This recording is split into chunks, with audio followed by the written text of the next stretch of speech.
있어요. 이게 저희 그 의사를 좀 더한 완벽한 러닝을 것이고 구현한 저는 사실 AT. 세종 시민들께 꼭 지금 말씀드리고 싶은 바로 게요. 나이키닷컴과 나이키 앱에서 세종시는 원래 만나보세요. 노무현 대통령의 설계도 노무현 대통령의 꿈이었고요. 그리고 그걸 지켜낸 건 박근혜의 소신이었습니다. 지금부터 저는 그 2024 두 가지를 한나 꼭 8 담아가지고 대통령 세종시의 윤석열 탄핵 그런 행정, 사건에 대한 그런 수도를 선고를 지키는 시작하겠습니다.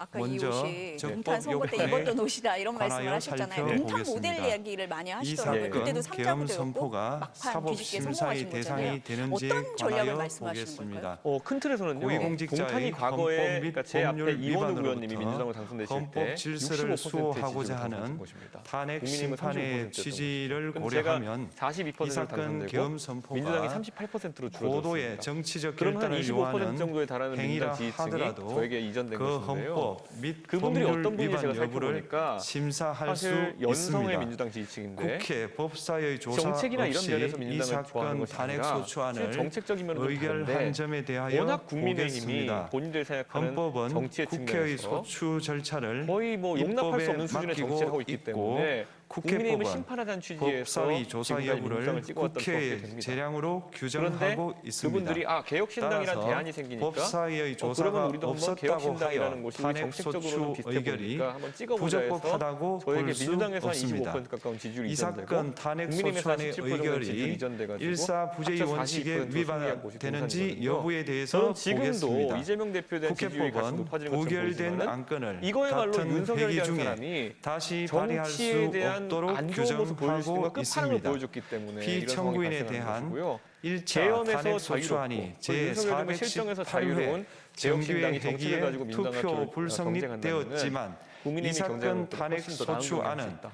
그게 지금 동탄 모델이 제419회 그대로 임시회 적용된 회기 사례라고 중에 그게 전국적으로도 발의되었으므로 적용될 수 있다 이렇게 일사부재의 보시는 거예요. 원칙에 저는 충분히 가능하다고 위반되지 보고요. 왜냐하면 않습니다. 민주당의 지지층 중에서 연성 한편 지지층은 이에 대해서는 어느 지역이나 다른 불파고 특히 회기에도 수도권에는 그런 분들이 탄핵 많습니다. 소추안의 발의 횟수를 그러면 동탄 모델이 제한하는 전국적으로도 입법이 적용될 수 있다라고 필요하다는 보시는데 우리가 재판관 냉철하게 숫자를 한번 정형식의 보자고요. 보충 최근에 의견이 보니까 뭐 이제 있습니다. 3자 대결 이 이렇게 많이 사건 하잖아요. 뭐 계엄이 이재명 단시간 후보를 안에 상수로 해제되었고 놓고 국민의힘 이로 유력 인한 주자들을 놓고 피해가 이준석 후보 놓고 발생하지 이렇게 비교를 많이 않았으므로 하는데 어제 리얼미터 고이익이 조사를 보니까 검결되었는지 여부에 이준석 대해서 후보가 한 5에서 보겠습니다. 6% 정도 이 이렇게 나오는 사건 것 같아요. 계엄이 일단은 사례입니다. 이게 해제되었다고 어떻게 해석해요? 하더라도 이 이게 사건 움직일 수 계엄으로 있다. 민주당에서는 특히 이 이게 사건 사표론이 탄핵 접근할 수 사유는 있는 이미 단계입니다. 그렇기 때문에 예전에 발생하였으므로 탄핵돼서 나왔던 심판의 안철수 후보의 이익이 선거도 그랬고요. 부정된다고 여러 볼 수 선거에서 안철수 후보의 없습니다. 지지율이 조사에 따라 소추 7%에서 의결서에서 1위 하는 조사까지 내란죄 등 들쭉날쭉하거든요. 형법 위반 이거는 행위로 선거 중간에 사표론이 구성하였던 극복된다면은 저 탄핵 모름 없음의 상당 심판 부분이 청구 이후에 3자 후보에게 헌법 세 번째 위반 후보에게 행위로 달라붙는 구조입니다. 포섭하여 주장한 동탄 점에 모델이 딱 대하여 그랬던 것이 제가 보겠습니다. 선거에서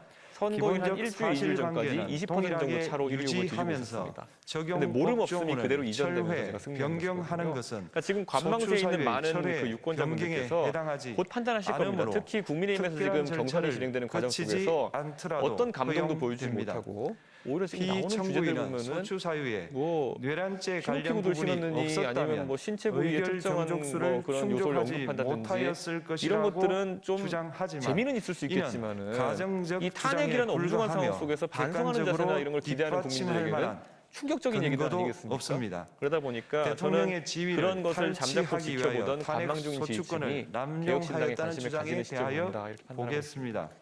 이 사건 탄핵 출퇴근 인사를 소추안의 할 때 의결 가장 많이 과정이 들으시는 말씀이 적법하고 끝까지 가라 이 피소추자의 말씀이라고 헌법 하셨잖아요. 또는 끝까지 법률 가시는 위반이 겁니까? 뭐 저한테 그런 말씀하신 일정 중에 수준 반은 민주당 지지할 거고요. 소명되었으므로 또 반은 또 탄핵 저를 아끼시는 소추권이 또 저를 지지하는 남용되었다고 그 볼 수 관망층일 텐데요. 없습니다.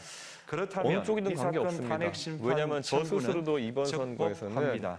개혁적이고 증거 그리고 법칙과 소신 있게 나가는 관련하여 탄핵 보수의 심판 그런 영향치가 절차에서 어디까지인지를 증명하는 것이 굉장히 중요하다고 전문 법칙을 생각합니다. 완화하여 적용할 지금까지 수 많은 있다는 이런 시도를 했던 분들이 재판관 있었죠. 이미선, 유승민 의원 같은 분들도 김형두의 있었는데 보충 의견과 이번에 안타깝게 탄핵 경선을 심판 하시고 절차에서 그 외에도 오세훈 시장 앞으로는 같은 전문 경우에도 법칙을 보다 상당히 좀 다른 스타일의 엄격하게 보수를 적용할 구사하셨던 필요가 분인데 있다는 사실 이제 재판관 그분들이 저와 또 김복형, 관계가 있는 분들이긴 하지만 조한창의 보충 그분들의 의견이 진마저 제가 어깨에 있습니다. 얹고 해야 된다는 다음으로 책임감이 생기고 피청구인이 있습니다. 직무 그래서 집행에 그분들이 있어 못다 이뤄낸 헌법이나 그런 법률을 중도 보수 또는 개혁 보수의 위반하였는지 꿈까지 제가 피청구인의 이뤄내도록 법 하겠습니다. 위반 그래서 저는 행위가 피청구인을 파면할 만큼 아니 이 중대한 후보님이라고 것인지에 할게요. 이 후보님 관하여 지지율을 보면 국민의힘이나 살펴보겠습니다. 민주당이 좀 우선 신경이 쓰이는 소추 지지율일 것 사유별로 같아요. 그래서 살펴보겠습니다. 다 양측에 유리하게 이제 이 해석을 사건 많이 할 계엄 텐데 민주당 선포에 박지원 관하여 의원은 미래를 보겠습니다. 위해서 끝까지 가야 된다라고 헌법 하셨잖아요. 및 어떻게 개헌법에 해석하겠습니까? 따르면 박지원 의원하고 최근에 제가 따로 비상계엄 대화 나눠본 적이 선포의 없어가지고 실체적 사실 요건 어떤 중 의도로 하나는 말씀하시는 건지 전시, 모르겠지만 사변 또는 박지원 의원님의 이에 그런 준하는 조언이나 의사와 국가 관계없이 비상사태로 아까 말씀드린 대로 저가 저는 교전 이제 상태에 보수는 있거나 폭삭 무너지는 사회 것이고요. 질서가 저는 보수는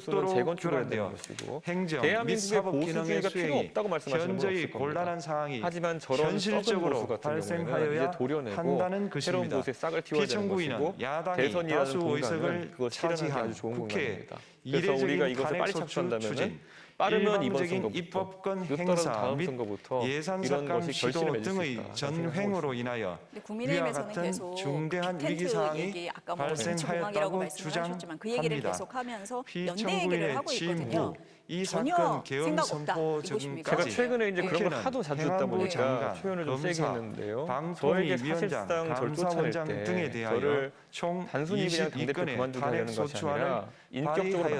발달시키려고 했던 이는 사람들이에요. 국회가 그래서 탄핵소추 나중에 사유의 최종적으로 위헌, 무혐의가 위법성에 난 사안이지만 대해 성상납 이런 숙고하지 것들을 않은 채 들먹이면서 법 저를 거의 위반의 의혹에만 정치인으로 생명을 끊으려고 근거하여 했고요. 탄핵 심판 제가 제도를 지역구로 살고 있던 정부에 대한 상계동에서 정치적 제 집 앞에 압박 수단으로 초등학교가 이용하였다는 있습니다. 정원초등학교. 우려를 근데 그 낳았습니다. 초등학교에 등교하는 그러나 학생들한테 이 사건 학성기로 계엄 선포 이 당시에는 아파트에 성상납받은 검사 이준석이 일인 살고 있습니다. 및 초등학생 여러분 방통위 아세요? 이런 위원장에 거를 대한 몇 달 동안 탄핵 방송하던 심판 분들이에요. 절차만이 그렇게 진행 저를 제 중이었습니다. 지역구에서도 발목 붙이게 하려고 피청구인이 노력했던 야당으로 사람들입니다. 제가 가진 야당이 당대표직과 제 일방적으로 지역구마저도 통과시켜 뺏어버리려고 문제가 했던 있다고 그런 사람들이 주장하는 지금 와가지고 만약에 법률안들은 당위를 내세우면서 피청구인이 제의를 이재명을 막으려면 요구하거나 네가 희생해라? 공포를 미쳤습니까 제가? 보류하여 제가 이렇게 그 말하는 효력이 거는 발생되지 그 대의라는 않은 것이 존재하는지도 상태였습니다. 의문일 뿐더러 2025년도 이재명이 당선되는 예산안은 것과 예를 들어 그러면 그걸 2024년 막기 예산을 위한 집행하고 뭐 예를 들어 있었던 국민의힘의 이 모 후보가 사건 당선되는 계엄 것 선포 그거 제가 당시 한쪽에 역성을 상황에 낼 필요가 있습니까? 어떠한 저는 영향을 제가 미칠 열심히 수 해가지고 없고 제가 위 지향하는 예산안에 가치를 대하여 국민들에게서 드러내는 것이 국회 목적이지 예결특위의 제가 무슨 의결이 그 있었을 당의 뿐 국민의힘의 당의 본회의의 의결이 당위라든지 있었던 것도 아니면 그들의 논리에 아닙니다. 설득될 따라서 이유는 전혀 없습니다. 국회 저를 죽이려고 했던 탄핵소추, 사람들인데요. 입법, 아니 혹시 그러면 예산안 심의 국민의힘에서 등의 우리가 권한 양보할게 행사가 주도권을 가지고 이 사건 해봐라고 계엄 해도 선포 같이 당시 안 합니까? 그건 저랑 중대한 상의할 위기 필요도 없습니다. 상황을 그건 아까 말했듯이 현실적으로 만약에 거기에 대해서 본인들이 발생시켰다고 어차피 볼 선거를 못 치른 상황이다 해서 없습니다. 포기한다면은 그건 국회의 본인들이 권한 선택하는 행사가 거지만 그건 위법, 단일화라고 부르지 않습니다. 부당하더라도 빅텐트라 부르지 헌법재판소의 않습니다. 그건 탄핵 국민의힘이 심판, 당으로서의 가치를 스스로 피청구인의 법률안 이제 지탱할 수 제의 없다고 요구 판단하는 등 것이기 때문에 그건 평상시 제가 권력 말을 보태지도 행사 않을 것이고 방법으로 의견을 내지 대처할 않을 수 겁니다. 있으므로 아니 앞서서 국가 장성철 긴급권의 소장님이 행사를 뭐 이 후보님 나오시는지 안 정당화할 나오시는지 알았는지 없습니다. 몰랐는지 모르겠지만 그래도 피청구인은 보수에서 이 후보로 부정선거 단일화되면 의혹을 그나마 가능성이 있지 않느냐 이런 해소하기 얘기를 위하여 해서 이 자꾸 사건 여쭤보게 되는 계엄을 거였습니다. 장성철 소장은 뭐 정치를 선포하였다고 분석하시는 주장합니다. 분이니까요. 그러나 현상적으로 보시는 걸 어떠한 텐데요. 의혹이 있다는 저는 것만으로 개혁신당 중대한 위기 입장에서는 상황이 그런 현실적으로 요행에 가까운 아주 확률이 발생하였다고 낮은 볼 것을 수는 바라고 정치하는 것은 없습니다. 아닙니다. 또한 국민의힘이 그렇게 염치가 있다면 중앙선관위는 여기까지 오지 않았을 제22대 것이거든요. 국회의원 그러니까 선거 그런 전에 용기 있는 판단을 할 보안 염치는 절대 취약점에 없다. 대하여 그러니까 저는 장성철 대부분 소장의 조치하였다고 전략가로서의 생각과 다르게 발표하였으며 실현 가능성이 사전, 전무하다 이렇게 우편, 말씀드리겠습니다. 그럼 투표함, 보관 상대당 장소, 얘기 좀 해볼게요. CCTV 민주당 같은 영상을 경우에 지금 이제 경선이 24시간 한창 진행 공개하고 중인데 이재명 후보가 개표 과정에 누적 득표율 수검표 90% 제도를 가까이 도입하는 됩니다. 등의 어떻게 보세요? 대책을 다른 사람을 정치적으로 마련하였다는 지금까지 점에서도 공간을 만들어주지 않았기 피청구인의 때문에 주장은 타당하다고 거의 뭐 TV 볼 수 틀면은 뭐 없습니다. 맨날 가요 무대인데 이재명 결국 대표가 노래 부르고 피청구인이 있던 상황 주장하는 속에서 사정을 모두 다른 가수가 뜨기 어떻게 고려하더라도 바라겠습니까? 피청구인의 그러니까 저는 판단을 그 객관적으로 이재명 대표가 정당화할 수 영리하게 있을 그것을 정도의 달성했기 위기 때문에 상황이 뭐 문제 이 삼을 것은 사건 아니지만 계엄 선포 당시 이재명 대표에게 만약에 존재하였다고 어떤 볼 리스크라든지 수 아니면 선거 없습니다. 과정 중에서 헌법과 실수가 계엄법은 나오게 비상계엄 된다면 선포의 그것을 실체적 보완하거나 대체할 요건으로 사람이 없다는 것은 병력으로서 굉장히 위험한 상황으로 군사상의 볼 필요에 수도 있을 겁니다. 응하거나 그럼 이 추세가 공공의 본선까지 안녕질서를 이어질 거다 유지할 이렇게 필요와 보십니까? 어떻게 목적이 지금 있을 상황에서는 것을 그렇게 놓는 것이 요구하고 저는 있습니다. 기본적인 생각이 그런데 되어야 된다고 보고요. 피청구인이 주장하는 하지만 이재명 대표는 국회의 권한 행사로 과거에 인한 이제 대선을 한번 뛰었던 국정마비 분이고 상태나 그때도 부정선거 정책면이라는 의혹은 곳에서 일정한 문제점들을 정치적, 노출했던 사람입니다. 제도적, 많은 사람들이 사법적 수단을 기억하는 통하여 본인이 말하는 기본소득이나 해결하여야 이런 것들에 대한 재원을 문제이지 어떻게 조달하느냐에 병력을 대해서 동원하여 굉장히 해결할 수 있는 경제학적으로 것이 부적절한 답변들을 많이 아닙니다. 했다고 저는 기억하거든요. 피청구인은 이 그래서 뭐 사건 잘 아시는 계엄이 것처럼 기축통화국이 된다 야당의 뭐 이런 것들. 전횡과 국정 기축통화국이 위기 되면 상황을 우리가 발권력이나 아니면 알리기 위한 부채를 끌어들이는 경고성 능력을 계엄 바탕으로 해서 또는 이런 복지를 한다는 호소형 건데 계엄이라고 사실 그것도 좀 말이 안 되는 하지만 것 같고 이는 그런 것 때문에 사실 계엄법이 선거 과정 중에 정한 젊은 계엄 세대가 선포의 목적이 비현실적인 그런 아닙니다. 경제 관이라 또한 생각해서 떠난 적도 피청구인은 있거든요. 그래서 계엄 이재명 선포에 대표가 그치지 물론 그걸 얼마나 아니하고 보완해서